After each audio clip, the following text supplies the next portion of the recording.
Toujours avec le Seigneur. Consolez-vous donc les uns les autres par ces paroles. Amen. Le pasteur est chaud là-bas. C'est des paroles d'espérance. Ce n'est pas de l'utopie. La Bible est claire. Jésus reviendra. Alléluia. Si vous avez remarqué, la Bible dit qu'il reviendra ici dans les nuées, dans les airs.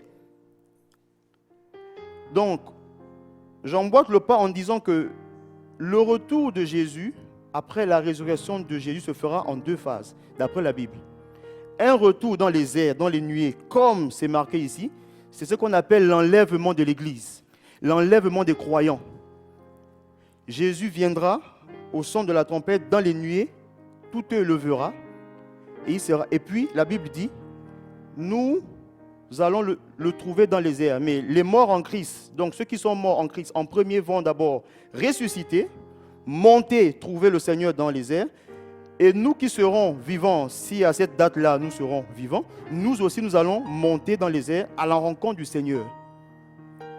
Donc c'est ce qu'on appelle l'enlèvement de l'Église. Et la Bible dit que ça se fera en un clin d'œil. C'est pourquoi il faut être prêt. Alléluia. En un clin d'œil.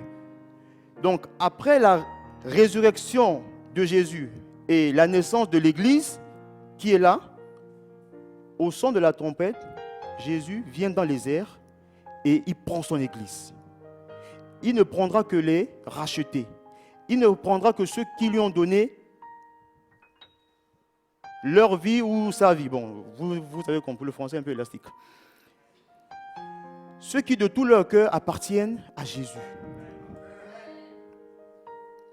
C'est pourquoi, durant toute la prédication, pose-toi la question, est-ce que je suis prêt? Ça, c'est le premier retour de Jésus après la résurrection. Il y a un deuxième retour. Nous verrons ça vraiment de manière brève, mais pas en profondeur. Aujourd'hui, il s'agira de l'enlèvement de l'Église. Le second retour, on le retrouve dans Zacharie 14. Je vais lire les versets 1 à 4, mais c'est plutôt le verset 4 qui nous intéresse. Zacharie 14.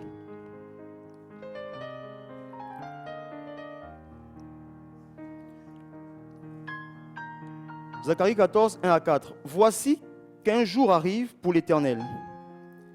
Tes dépouilles seront partagées au milieu de toi. Je regrouperai toutes les nations à Jérusalem pour le combat. La ville sera prise, les maisons seront mises à sac et les femmes violées. La moitié de la ville partira en déportation. Mais le restant du peuple ne sera pas retranché de la ville. L'Éternel sortira et combattra ces nations, comme au jour où il combat, au jour de la bataille. Verset 4. Ses pieds se placeront en ce jour-là sur le mont des Oliviers, qui est vis-à-vis de Jérusalem, du côté de l'Orient.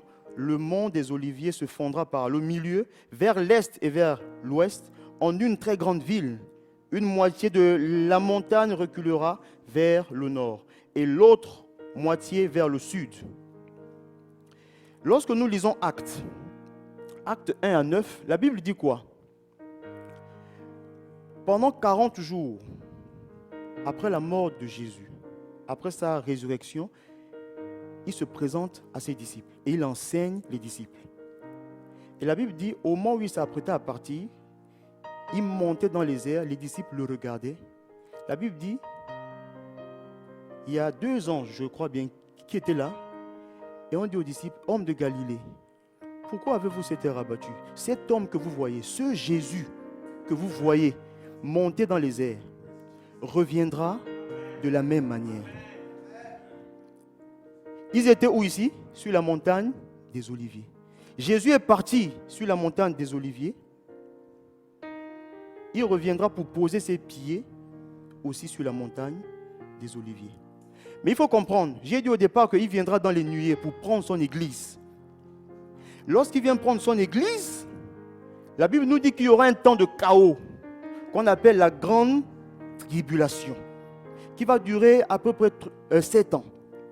Pendant ce temps, l'église, nous qui sommes allés avec le Seigneur, nous allons vivre les noces de l'agneau. Et après, le Seigneur va revenir maintenant pour poser ses pieds sur le mont des Oliviers pour un règne de 1000 ans que la Bible appelle le millénium. Nous expliquerons cela progressivement. Certainement en août, je reviendrai pour une autre prédication toujours sur les événements eschatologiques. Pour le moment, on va parler de l'enlèvement de l'Église. Amen. Donc, nous avons dit que ça a été annoncé. Ça n'a pas été inventé. Et un enfant de Dieu doit toujours avoir cela à cœur. Jésus reviendra, qu'on le veuille ou pas. Il reviendra.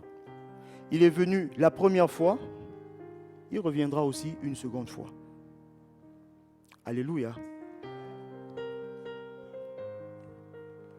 Je vais vous citer quelques textes sans les lire qui parlent toujours du retour de Jésus. Jean 14, 1 à 3. Là, c'est Jésus lui-même qui parle. Jean 14, 1 à 3. Acte 1, 9 à 11 qu'on vient de lire. Jacques 5, verset 7. Apocalypse 3, verset 11. Apocalypse 22, les versets 12, 17 à 20. Donc ce sont des textes qui parlent clairement du retour de Jésus. Amen. Donc aujourd'hui, on va dire pour tous ceux qui sont assis là, personne ne dira que je ne sais pas ou je ne sais plus ou bien je n'ai jamais appris que Jésus reviendra. Tout le monde sait maintenant. Est-ce qu'on peut faire comme ça? Ok. Donc tout le monde sait. Ok. Merci Seigneur. Ça c'est le premier point. Donc ça a été annoncé. Deuxième point.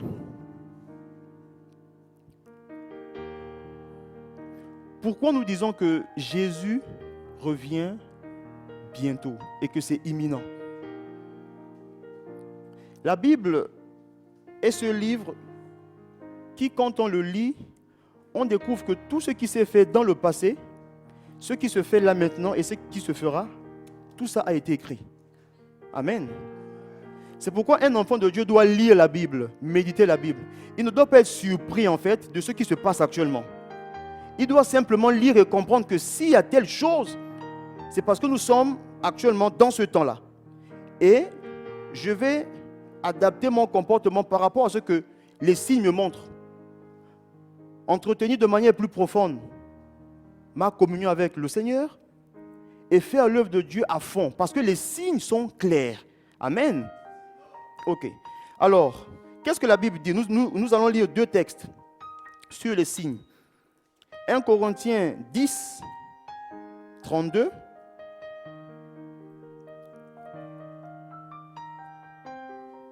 Matthieu 24, 1 à 14. Nous allons commencer par 1 Corinthiens 10, 32. Si vous oubliez tout de la prédication, n'oubliez pas le verset 1 Corinthiens 10, 32. C'est un repère incontournable. Mais bon, j'ai demandé à la sono de plutôt projeter à partir du verset 30. Donc on va le lire à partir du verset 30.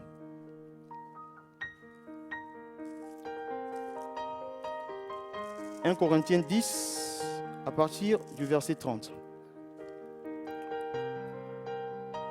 Si je prends ma part avec action de grâce, pourquoi serais-je calomnié pour ceux dont je rends grâce? 31. Soit donc que vous mangiez, soit donc que vous buviez, et quoi que vous fassiez, faites tout pour la gloire de Dieu. Voici le verset qui nous intéresse. 32. Ne soyez une pierre d'achoppement ni pour les Grecs, ni pour les Juifs, ni pour l'Église de Dieu. Comme moi aussi, je me rends agréable en tout et à tous, cherchant non mon avantage, mais celui du plus grand nombre, afin qu'il soit sauvé. Amen. Ici, Paul dit quoi? Il dit, ne soyez une pierre d'achoppement ni pour les Grecs, ni pour les Juifs, ni pour l'Église. Vous savez, lorsqu'on devient enfant de Dieu, on doit comprendre une vérité biblique essentielle. C'est ce qu'on appelle les horloges du temps. Ou encore les trois groupes qui régissent ce monde. Et c'est par rapport à ces trois groupes, à ces trois horloges, en les observant que je vais déterminer les signes sur le plan biblique. Quelles sont ces trois horloges? Le monde est divisé en trois. La Bible dit, ne soyez une pierre d'achoppement ni pour les Grecs. Dans d'autres versions, c'est lorsqu'on parle des Grecs dans la Bible, il s'agit de qui? Des païens. Et quand on parle de païens dans la Bible, ce n'est pas des gens qui n'ont pas reçu Christ, mais ce sont les nations. C'est nous. Donc c'est toutes les nations qui ne sont pas juives. On les appelle les Grecs, les gentils, les païens ou les nations. C'est le premier groupe, on va dire la première montre que nous devrions constamment observer. Les nations. Le deuxième groupe, les Juifs, encore appelés Israël. Il y a les nations, il y a Israël, et puis il y a l'Église de Dieu, nous. Voici les trois horloges, les trois groupes qu'un enfant de Dieu, né de nouveau, doit constamment observer et connaître en fait. Les nations viennent d'où? Israël vient d'où? L'Église vient d'où? Comment les trois groupes cheminent, avancent? Qu'est-ce qui se passe présentement en Israël? Qu'est-ce qui se passe présentement au sein de l'Église de Dieu? Et qu'est-ce qui se passe dans les nations? Si un enfant de Dieu a ça, il saura comment se comporter face aux trois groupes. Alléluia. Les nations, Israël et l'Église. Les horloges du temps. Est-ce qu'on peut nous mettre la première image? Alors, qu'est-ce qui se passe ici? Moi, j'aime bien les images parce que ça reste. Pour ceux qui lisent la Bible, dans l'Apocalypse, on parle des 7 églises. Vous connaissez les 7 églises. Éphèse, Smyrne, Pergame, Thyatire, Sardes ou Sardès, Philadelphie et Laodicée. Quand on fait des études, on se rend compte que ces différentes églises ont été créées ou ont vu le jour en fonction de ces dates-là. L'église d'Éphèse, c'était en l'an 53 jusqu'à 170, Smyrne au fur et à mesure jusqu'à Laodicée. De 1900 en ce jour, nous serions, je me reconditionnais dans l'église dans le temps de Laodicée. Il y a plusieurs doctrines. Mais là, je présente en fonction des dates où ces églises ont existé. Maintenant, vous allez voir la première flèche qui descend. Là, vous avez la naissance de l'église. Jésus-Christ est mort à la croix, ressuscité, et après, il envoie le Saint-Esprit aux croyants, d'où la naissance de l'église avec Pentecôte. L'église naît lorsque le Saint-Esprit vient. C'est la flèche qui descend. Naissance de l'église, et Dieu commence à traiter avec les nations. Il met une pause sur Israël parce que Israël a rejeté le Messie. Donc l'évangile maintenant s'ouvre aux nations. Lorsqu'on lit Romains 9, 10 à 11, on parle de l'olivier sauvage qui a été retranché au niveau des branches.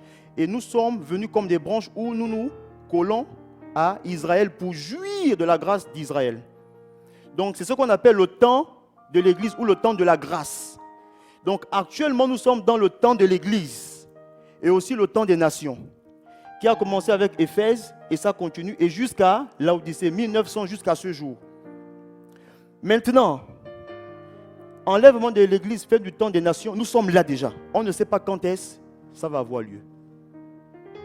Ça peut être aujourd'hui, demain, ou bien juste à la sortie là, avant de prendre le dégât de la sœur Kali, quand tu veux, et puis Dieu te prend en même temps. Amen. Donc nous sommes là. Donc je disais qu'il faut avoir à l'esprit les trois horloges. L'église, le temps de l'église, le temps des nations et le temps d'Israël. Donc pour le moment, Dieu a mis une pause avec Israël en matière de traitement. Et la Bible nous parle aussi de comment Dieu va reconsidérer Israël dans sa souveraineté. Mais nous, ce qui nous concerne, c'est l'église. Parce que nous sommes enfants de Dieu, nous sommes dans le temps de la grâce. Amen. Donc nous sommes là. La flèche qui monte. Donc on attend maintenant la flèche qui monte, enlèvement de l'église. Ce sera quand? On ne sait pas. La Bible n'a pas donné une date précise, mais la Bible a donné des signes. Des signes. Alors, on va essayer de voir les signes au niveau d'Israël. Nous allons lire Matthieu 24, 1 à 14. Comme Jésus s'en allait au sortir du temple, ses disciples s'approchaient pour lui en faire remarquer les constructions. Mais il leur répondit, « Voyez-vous tout cela ? En vérité, je vous le dis, il ne restera pas ici pierre sur pierre qui ne soit renversé. » Il s'assit sur le mont des Oliviers, toujours le mont des Oliviers, et les disciples vinrent en privé lui dire, « Dis-nous quand cela arrivera-t-il, et quel sera le signe de ton avènement et de la fin du monde ?» Jésus leur répondit, « Prenez garde que personne ne vous séduise, car plusieurs viendront sous mon nom en disant, c'est moi qui suis le Christ. » Donc là, nous sommes en train de voir les signes. Et ils séduiront beaucoup de gens. Là, on parle des faux prophètes. Vous allez entendre parler de guerre. Je vous pose une question. Est-ce qu'il n'y a pas de guerre actuellement? Ok. Et de bruit de guerre. Gardez-vous de vous alarmer car cela doit arriver. Mais ce ne sera pas encore la fin. Donc, tout ce que nous voyons, ce n'est pas la fin, mais ce sont des signes qui marquent la fin. Ok. Mais ce ne sera pas encore la fin. Une nation s'élèvera contre une autre. Et un autre royaume contre un autre. Est-ce qu'on ne voit pas ça maintenant? Et il y en aura par endroits des famines. Est-ce qu'on ne voit pas ça? Des tremblements de terre. Est-ce qu'on ne voit pas? Tout cela ne sera pas le commencement des douleurs. Alors, on vous livrera au tourment. Et l'on vous fera mourir et vous serez haïs de toutes les nations à cause de mon nom. Est-ce qu'on ne voit pas la persécution des enfants de Dieu? Ok. Et ce sera pour beaucoup une occasion de chute. Ils se trahiront, se haïront les uns les autres. Plusieurs faux prophètes s'élèveront et séduiront beaucoup de gens. Est-ce que ça ne se voit pas? On vit cela. Et en raison des progrès de l'iniquité, l'amour du plus grand nombre se refroidira. Est-ce que l'iniquité n'a pas progressé d'une manière exponentielle? Ok. Mais celui qui persévérera jusqu'à la fin sera sauvé. Cette bonne nouvelle du royaume sera prêchée dans le monde entier pour servir de témoignage à toutes les nations. Alors viendra la fin. Donc, il faut que l'évangile soit prêché jusqu'aux extrémités de la terre. C'est pourquoi le Seigneur use de patience, afin que toi et moi, nous puissions aller prêcher l'évangile. Mais c'est important de se dire, les signes sont là. Nous voyons ces signes. Les signes sont là. Et le Seigneur dit, tant que l'Église ne se lève pas pour aller annoncer, il va tarder son arrivée. Mais les signes sont là. Et je crois aussi que l'Église est en train de faire son travail. Il y a des réveils un peu partout. Amen.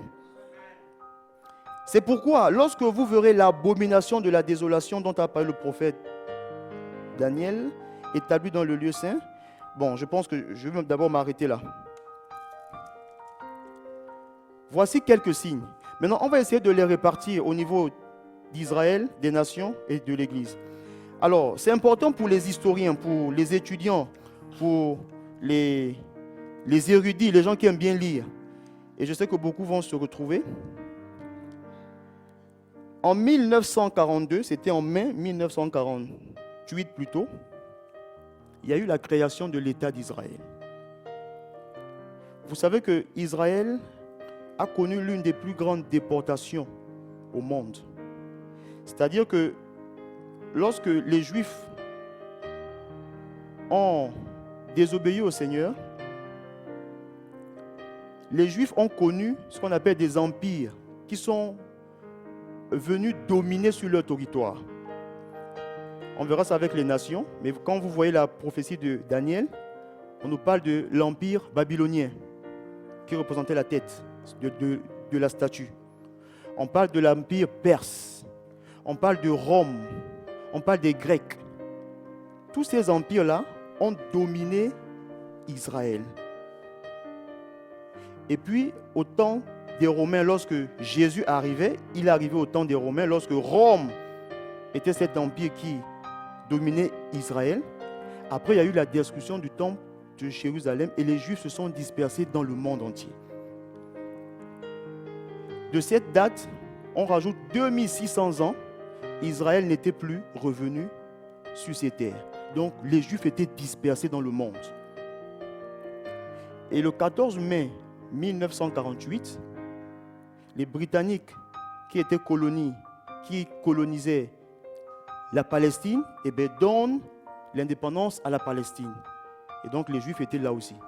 Et donc il y a eu la création de l'État d'Israël, c'est-à-dire l'indépendance d'Israël. Et cela a été prophétisé dans la Bible.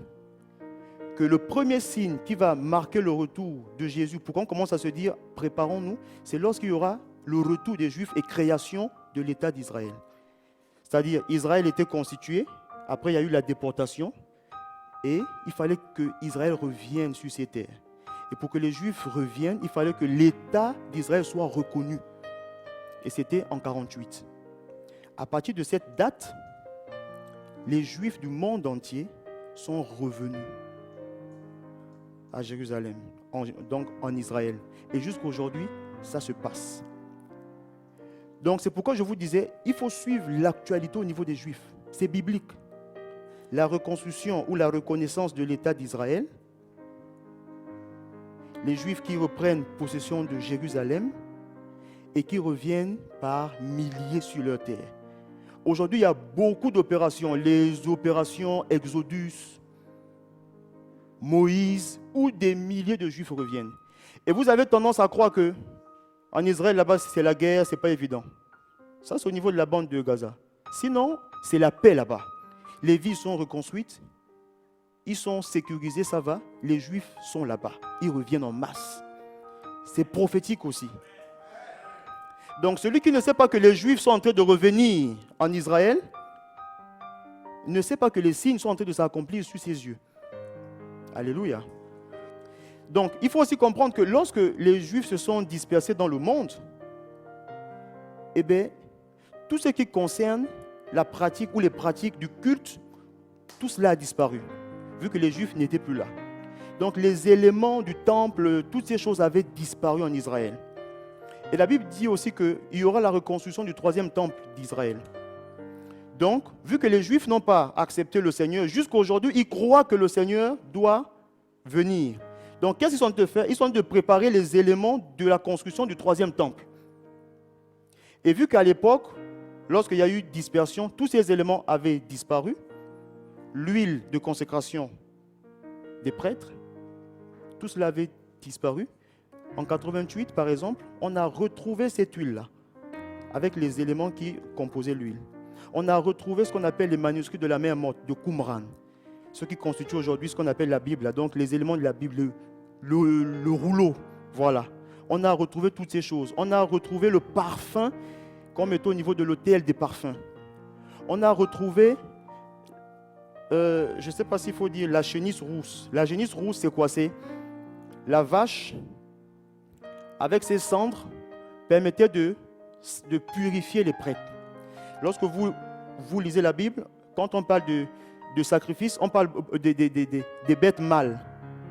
Mais quand on parle de purification des prêtres, par exemple lors de la fête du Yom Kippour, c'est avec une bête spéciale femelle qu'on appelle la génisse rousse. Et bien cette génisse rousse avait disparu lorsque les Juifs aussi se sont dispersés dans le monde. Elle avait disparu complètement. Donc elle n'existait plus du tout. Parce que c'est une espèce rare. Et bien il n'y a pas longtemps aux États-Unis, dans un ranch, il y a un monsieur, dans tout ce qu'il élevait, a vu comme ça, au milieu des autres vaches, une génisse rousse naître. Elle est vraiment rousse. Il y a même un film que j'ai mis, mais c'est 5 minutes. Mais bon, on n'a plus assez de temps.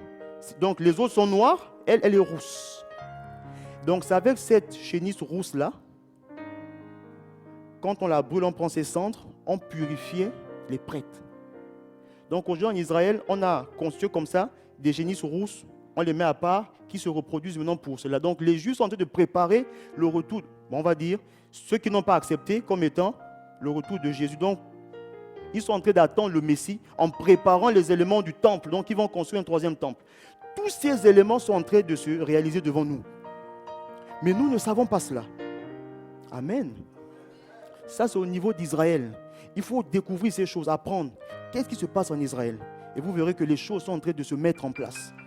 comme s'ils vont reconstituer tout ce qui se faisait au temps de l'Ancien Testament sur la pratique du culte au niveau d'Israël. Alléluia. Au niveau des nations, c'est important de se dire pourquoi nous sommes aujourd'hui là comme ça, constitués en nations, en pays et autres. Dans Daniel 2, la Bible nous parle de la vision de Daniel d'une statuette ou d'une statue qui avait la tête en or, la poitrine en argent, le ventre là en bronze, les pieds en fer, enfin les deux jambes en pierre, et puis les 5 orteils mélangés voilà, en fer et puis en argent. Ces empires-là, les 4 premiers empires, ont déjà vu le jour. La tête qu'on a dit, l'or, c'est l'empire babylonien qui a existé là. C'est dans les écrits, on suit les films, on lit la Bible, c'est dedans. Le deuxième empire, c'est Médo-Perse, les Perses, qui représentent la poitrine avec l'argent. Le ventre et haut, c'est le bronze, c'est les Grecs. Le 4e empire, au temps de Jésus, l'empire romain.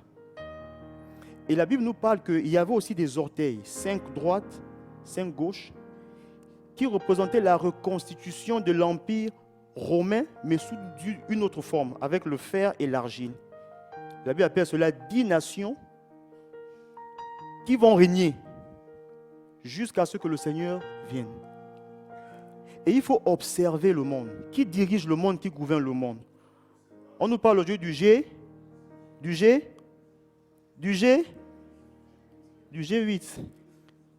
Ce n'est pas encore arrivé à 10. Est-ce que ce sont ces nations-là? On ne sait pas. Mais nous allons voir progressivement l'émergence de 10 puissances qui vont diriger le monde. Et qui dirigent le monde? C'est des prophéties qui ont été annoncées, qui sont là clairement. Amen. Est-ce que l'empire babylonien n'a pas existé? Est-ce que les Perses n'ont pas existé? Est-ce que les Grecs n'ont pas existé? Est-ce que les Romains n'ont pas existé? Et est-ce que de notre temps, il n'y a pas des puissances qui dominent le monde et qui dominent l'économie, qui dominent tout le système? Si. Mais on doit simplement observer et voir le comportement de ces puissances-là. Et se dire, ah, voici ce qui se passe. Donc c'est très important. Et on associe à cela tout ce qu'on vit actuellement, les catastrophes, les épidémies, les guerres au niveau des nations. Il faut voir ces choses. Et en même temps, la Bible dit que ces nations-là vont constamment titiller Israël. C'est ce qui se passe actuellement. Donc ce sont des signes au niveau des nations. Au niveau de l'Église, je vais aller vite, il y a 2 signes. Le signe de l'apostasie, donc une Église apostate, qui fait rentrer des choses qui n'ont rien à voir avec la parole de Dieu. On nous parle aujourd'hui du mariage gay. Frères, les prophéties de la Bible sont en train de s'accomplir sous nos yeux. On nous parle des faux prophètes, l'évangile de prospérité, d'une manière ou d'une autre, le New Age, toutes ces choses se passent devant nous. L'église apostate, le communisme, toutes ces choses-là. Après, vous pourrez me lancer les pierres pour ceux qui sont avec ça. Bref, l'église apostate, l'église du mélange, l'église du compromis. Ça se passe sous nos yeux. Et il y a une autre forme d'église, l'église du réveil. C'est-à-dire, en même temps qu'il y a l'apostasie qui s'installe, il y a aussi plusieurs personnes qui donnent leur vie au Seigneur. Ce sont des signes. Alléluia. Et pour vous et moi, c'est mieux d'être dans cette catégorie-là, des personnes qui donnent leur vie au Seigneur et qui attendent le retour de Jésus. Alléluia. Donc frère, je vous ai dit, même si vous avez oublié l'enseignement, gardez 1 Corinthiens 10, 32.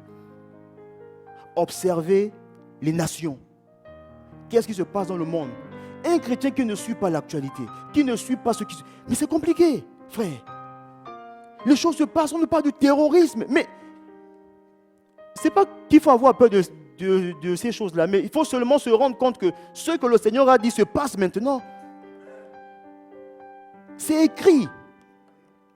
C'est vrai, il y a des morts, ça fait mal, mais c'est écrit. Alléluia. Donc c'est important. Les signes. Troisièmement, est-ce que tu es prêt? Est-ce que tu es prêt? Parce que c'est vraiment ça la base et c'est ça le plus important. Est-ce que tu es prêt? Nous allons lire Matthieu 22, 1 à 14. C'est la parabole des noces. Jésus leur parla de nouveau en parabole et il dit: le royaume des cieux est semblable à un roi qui fit des noces pour son fils. Il envoya ses serviteurs pour appeler ceux qui étaient invités aux noces. Mais ils ne voulurent pas venir. Il envoya encore d'autres serviteurs en disant: dites aux invités, j'ai préparé mon festin, mes bœufs et mes bêtes grasses sont tués. Tout est prêt.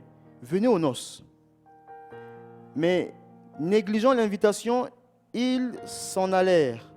Celui-ci à son champ, celui-là à son commerce, et les autres se saisirent des serviteurs, les outragèrent et les tuèrent. Le roi fut irrité. Il envoya son armée, fit périr ses meurtriers et brûla leur ville. Alors il dit à ses serviteurs: les noces sont prêtes, mais les invités n'en étaient pas dignes. Allez donc au carrefour et invitez aux noces tous ceux que vous trouverez. Ses serviteurs s'en allèrent par les chemins, rassemblèrent tout ce qu'ils trouvèrent, méchants et bons, et la salle des noces fut remplie des convives. Le roi entra pour voir les convives, et il aperçut là un homme qui n'avait pas revêtu un habit de noces. Il lui dit: mon ami, comment es-tu entré ici sans avoir un habit de noces? Cet homme resta la bouche fermée. Alors le roi dit au serviteur: liez-lui les pieds et les mains et jetez-le dans les ténèbres du dehors, où il y aura des pleurs et des grincements de dents. Car il y a beaucoup d'appelés, mais peu d'élus. Beaucoup d'appelés, mais peu d'élus. La Bible est assez claire. C'est une histoire que nous connaissons. Un roi qui célèbre les noces et demande aux gens du village, du quartier, de la ville de venir. Beaucoup, en tout cas, la première fois, personne ne vient. Chacun dit: oh, je m'en fous, je vais à mes occupations. Est-ce qu'on peut attribuer cela à Israël qui a refusé le Messie? Ça me vient à l'esprit là maintenant comme ça. Deuxième tentative, le Seigneur dit maintenant: bon, je laisse tomber ce peuple-là, j'ouvre l'invitation à tout le monde. Est-ce que c'est le temps de la grâce? Et là, tout le monde arrive. Ceux qui ont accepté l'invitation. Mais la Bible nous dit que dans le groupe, là, les gens qui viennent, il y avait une personne qui n'est pas porté les vêtements de noces. Donc apparemment, quand on est invité, il y a un vêtement qu'il faut porter. Frères et sœurs, la première chose que j'aimerais dire pour comment être prêt, c'est qu'il faut porter ce vêtement de noces. Si tu es dans la salle et tu n'as pas encore porté ce vêtement de noces, qui est synonyme d'accepter le Seigneur, qui est synonyme de vivre avec Christ. Lui aussi, il vit en toi. Il est en toi.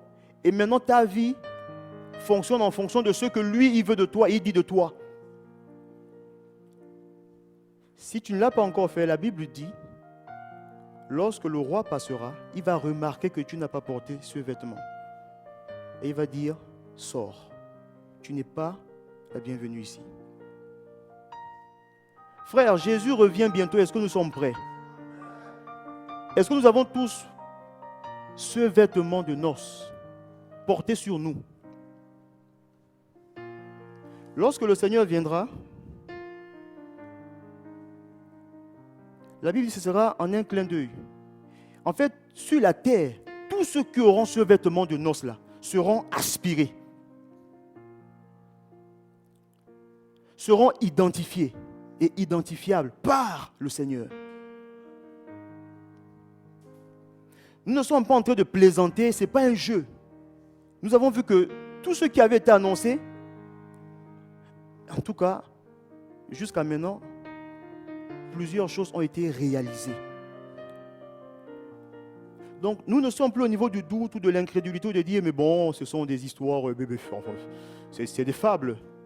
En fait, nous ne sommes plus à ce niveau. Frère, si tu es à ce niveau, vraiment que Dieu te fasse grâce. Nous sommes dans l'obéissance et nous croyons que ce que la Bible dit est vrai. Jésus reviendra. Voyons Zacharie 14, 3, si je me souviens. 3, 1 à 5. On va voir comment le Seigneur nous permet de porter ce vêtement blanc. Zacharie 3, les 5 premiers versets. La Bible dit au chapitre 3, verset 1. Il me fit voir le souverain sacrificateur Josué, debout devant l'ange de l'Éternel, et Satan debout à sa droite pour l'accuser. L'Éternel dit à Satan, que l'Éternel te réprime, Satan. Que l'Éternel te réprime. Lui qui a fait porter son choix sur Jérusalem. Satan sera toujours là pour t'accuser. Mais la grâce de Dieu accordée aux nations est là. Et cette grâce dit à Satan, tais-toi. Cet enfant est de moi. Mais donnons l'occasion au Seigneur de dire à Satan, cet enfant est de moi, en portant le vêtement. Et ça continue. Or, verset 3, Josué était couvert d'un vêtement sale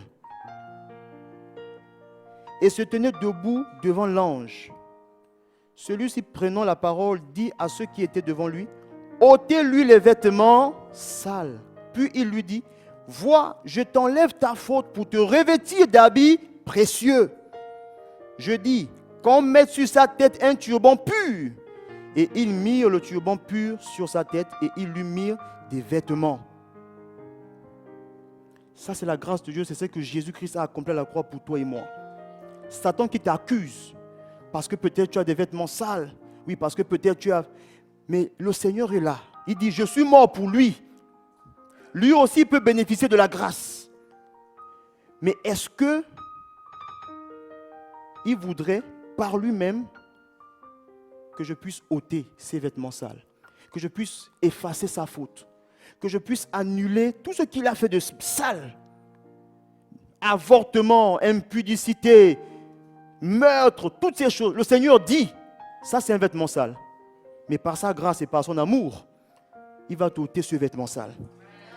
Parce qu'avec ce vêtement sale, Satan t'accuse. Satan prend le dessus sur toi. Et le Seigneur est là. Est-ce qu'il faut attendre le jour où il passera pour voir dans les convives, dans les invités, si tu as toujours ton vêtement sale ou pas? Est-ce qu'il faut attendre ce jour-là? Non, parce que ce sera trop tard. Aujourd'hui encore, tu peux changer de vêtement. Et rentrer dans la gloire de Dieu quand il viendra nous prendre son église, sans tache ni ride. Alléluia. Que le Seigneur nous parle. Que le Seigneur mette le doigt là où nous savons qu'il doit mettre le doigt. Là où il est en train de mettre le doigt. Reconnaissons cela, frère. Soyons humbles. Ayons des cœurs d'enfants. Est-ce que la chorale peut passer? On va prier le Seigneur. Oh Seigneur, voici ma vie, Seigneur. Merci parce que je sais que tu reviendras. Seigneur, c'est mon espérance.